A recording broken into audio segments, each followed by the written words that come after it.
Welcome to the Crazy Chicken People podcast. If you're crazy about chickens, then you're in the right place.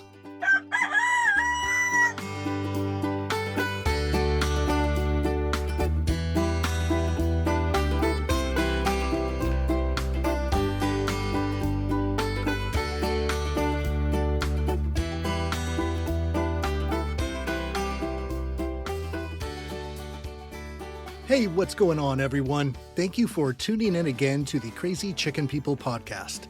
Today's show is one that I never would have imagined doing. Definitely not one that I pulled from my list of future show ideas or even really knew how to prepare for. In fact, it's on a topic that I thought I had all figured out, had worked through all the possible problems that could come up and found solutions through trial and error. How to deal with broody hens. I know the topic comes up a lot in chicken groups, but more often than not, it's the question of how to get a hen to stop being broody, which I've never really had any input on or given much thought to, since I was always excited to see a mother hen hatch out chicks. My focus has actually been on how to better support that hen, make sure she's able to hatch those babies out successfully, and give her a safe place to raise them. And I really thought I had it down. I guess that in the case of hens who want to be mothers, I still feel that way for the most part. Not to say that I have a foolproof plan. There's always unexpected challenges that can pop up. And when I'm out there in the coop, spending time just watching those mamas lead their little chicks around, I'm still watching for things that look like they can be improved on. Better ways to set up a chick water dish in a run full of adult birds, or making sure they have safe places that they can run to and hide or be protected from the others if they need. But something happened just a few nights ago that I never saw coming. I don't think I've ever seen anyone else bring this up, and I'm going to warn you right now, it's not a fun thing to discuss. What do you do when a broody hen, or in this specific case, two broody hens who spent the last 3 weeks sitting on a pile of eggs together, decide they don't want to be moms? Like I said, I never even thought that could be the case. I just assumed that if they had the urge to hatch eggs, they must have the urge to be mothers too. That had always been the case for me in the past with Brittany, Madonna, or some of the others that have had babies around here. Even when I had 3 silky hens all co-hatching the same clutch of eggs, they all happily co-parented those little chicks when they popped out. And having seen that happen, seeing how happy those hens were, seeing my guys Brock and Jeffrey taking an interest in helping to raise those babies, makes it that much harder to make sense of what happened with these 2 girls the other day, or to figure out what I can do to keep this from happening again. It's hard to think about even now, a few days later. I can't even find the words to say it bluntly. So rather than just come right out with it, I feel like I really need to tell the whole story. Talk about some of the signs that I should have picked up on, and tell you why not going with my first instinct turned out to be a big mistake. So for the past few weeks in Jeffrey's coop, I've had a couple of silky hens sitting on eggs. Nothing out of the ordinary. Silkies are known for being very broody, and I've seen it happen enough now to know that it's to be expected. For these 2 girls in particular, it was the first time that they had tried to hatch eggs, and they're both pretty young. One of them about 10 months old, and the other's just over a year. Both set to be new moms for the first time together. And like the 3 hens I mentioned, these 2 were sharing a nest, sitting on the same pile of eggs. And that's probably the first thing that I should have seen as a potential problem. Even though those 3 girls I mentioned did have a successful hatch, and all their babies but one survived, I saw for myself a few times that with all of them in there together, there seemed like a good chance that one of those chicks was going to get smothered or maybe trampled. And that may have been the case in the one that I saw that didn't make it, but I can't be sure.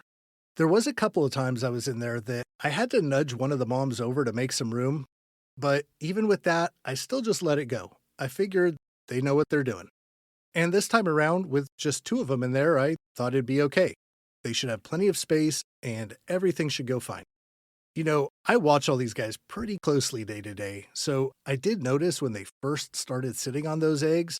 So I had set a reminder on my phone to alert me 19 days later. That way I could start watching out for them to hatch. And I got that alert just last Friday. So I figured over the weekend I'd start to see some action, and I was excited that I'd have a chance to be home for it. I'm usually down at the barn quite a bit on Saturdays anyway, so I was trying to poke my head in there as often as I could without getting them too anxious. I think that hens sitting on eggs do appreciate their privacy. So I kept looking in throughout the day. At one point, I did hear some chirping coming from in their coop. Though I couldn't see the eggs, they still had them pretty well covered up, but I knew it was getting close. At least one had pipped, so I was going to do my best to get a glimpse of it coming out and see exactly what hens do in those moments. I'd never seen that part before, and I thought it'd be a really cool thing to witness. So I kept coming back and just peering through a small slot, trying to get a look, trying to not be noticed.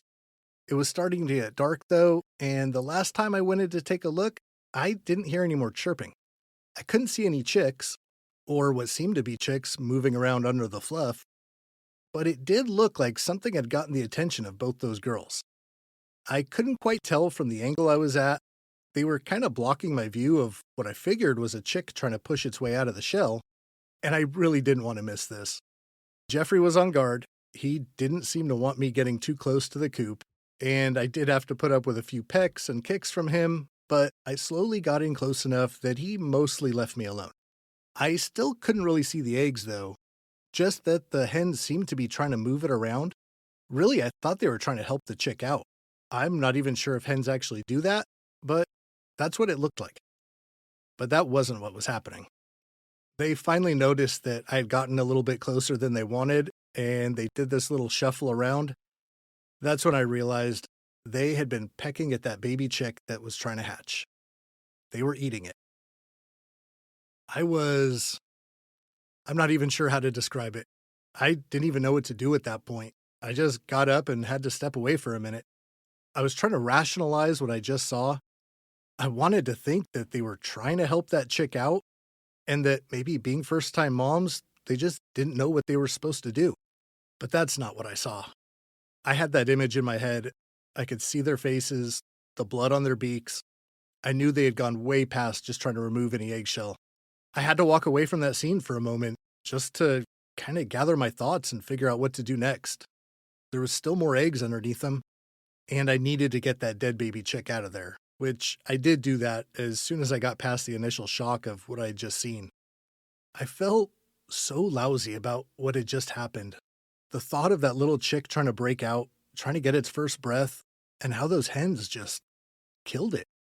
Honestly, I was kind of mad at them. I know they weren't trying to do this with bad intentions, at least I don't want to believe they were, but I didn't have time to dwell on that either. I had to figure the rest of those eggs were going to be hatching soon, and there was no way I was going to let the same thing happen to them. But I didn't want to just take those eggs away from them either. I don't know what would have happened if I did, but it probably wouldn't have been good. And what if there was some kind of problem with that first chick? Maybe the two girls were just doing what their instincts told them, and they still intended to be mothers to the other chicks. I didn't have an incubator set up that night, so I couldn't even take the eggs out and then try to replace them. I really didn't know what the right thing to do was, so I just waited. At that point, it was starting to get late. I went up to the house. I didn't even tell anyone about what had just happened. I didn't want to talk about it. I went down there a few more times before getting to bed. I was trying to listen for any more chirping. Maybe if another egg had pipped. I was thinking I was going to take it out, and I'd put it in the brooder with a heat lamp and just hope for the best. But I never did hear anything else. The next day, I decided that I'd stay down there as much as I could. I checked first thing in the morning, and nothing had really changed. They were still sitting on their eggs, and it wasn't until later in that evening that anything else did develop. This time I saw that one of those eggs had been pushed or rolled away from the nest. I could tell it was opened up, and it was wobbling around with that little chick moving in it, and I could hear the chick chirping, so I knew that it hadn't been pecked to death yet. And at that point, I should have taken it out of there. That was my plan, but I didn't. Some part of me thought that what had happened the night before was just a freak occurrence, the hens just not knowing what to do, and that there was no way that they would just ignore their motherly hen duties. So I waited, kept coming back, poking in to see what was happening. The chick was really slow to come out, and I don't know what I was thinking. Even my wife kept telling me that I should help it out of the shell or just pull it out of there altogether.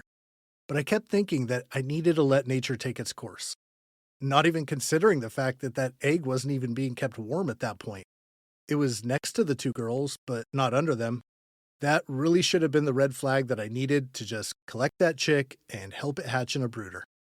I still haven't seen exactly how a mother hen usually interacts with a hatching chick. That's what I was really hoping to get to see when I first started looking in on them, but I knew that this wasn't it. And I still didn't follow what my instincts were telling me to pull that baby out of there right then. Fortunately, the next time I popped in there, it must have just been moments after that chick finally hatched. And as I should have known, the mothers wanted nothing to do with it. The poor thing was just laying there in the shavings where it hatched. And at this point, I knew I messed up. I grabbed her out of there, and I could feel how cold she was. So I put her in my hands, kind of blew some warm air on her, trying to warm her up. I got her to take a tiny bit of water that I had mixed some vitamins into, hoping that would give her a quick little boost, and then I got her under a brooder plate.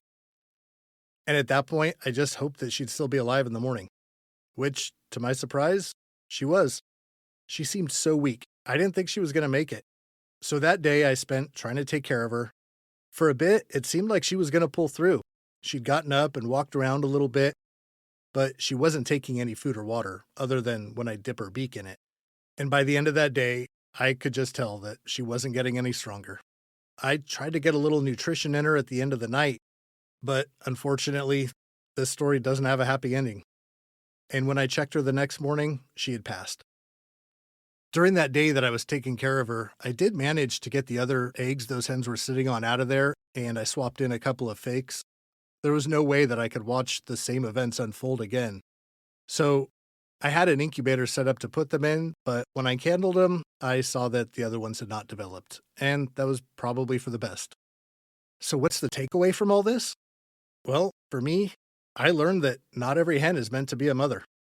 And in the future, I need to do a better job evaluating this instead of just doing whatever I can to push them that direction.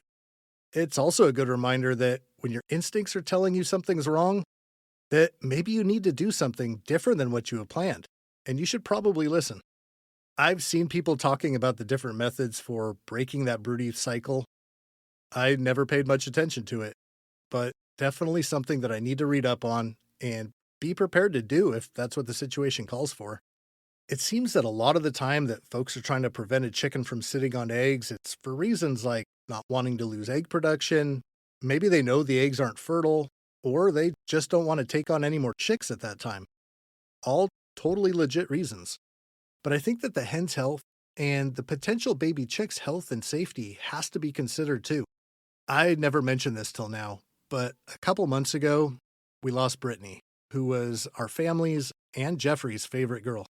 I've talked about how she tried to hatch chicks a few times before she was finally successful, the burden that that put on her physically and mentally. Well, she was trying again. She sat on those eggs for probably close to 4 weeks before giving up, and I think it was just too much for her. All that time, sacrificing her own needs and her own health to try and make those babies, and then the disappointment of it not happening again.